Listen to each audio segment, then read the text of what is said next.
नमस्ते. So next day आम्ही ओंकारेश्वर गेलो होतो. सॉरी, त्याच डे आम्ही ओंकारेश्वर गेलो होतो. फार गर्दी होती. आम्हाला पोहोचायला 1-2 वाजले होते.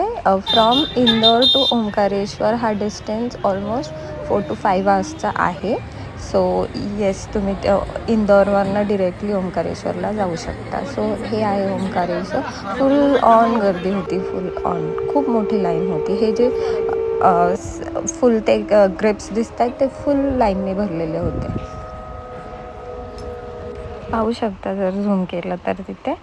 सो येस, इथून मग एंट्री होती इथून आत जाण्यासाठी. टू बी ऑनेस्ट, माझं दर्शन नाही झालं, कारण की तिथे जर लाईनमध्ये थांबलं असतं तर आम्हाला 5 to 6 आवर्स लागणार होते आणि आम्हाला उज्जैनला जायचं होतं. सो माझं दर्शन नाही झालं ओंकारेश्वरचं. मी खालूनच दर्शन घेतलेलं आहे. पुढे गेल्यावरती मी तुम्हाला दाखवेल की मी तिथे परिक्रमा जे आहे ते मी केलं खालूनच, पण वरती जाणं मला पॉसिबल नाही झालं. मी VIP दर्शनसाठी विचारलं, बट ते ऑनलाईन पासेस होते असं मला सांगण्यात आलं. सो नाही झालं माझं दर्शन. इथे मी रडले होते त्याच्यासाठी की मला नाही झालं दर्शन त्याच्यामुळे. सो हां, हे मग तिथून रिटर्न येताना पाहू शकता माझे फ्रेंड्स भेटले.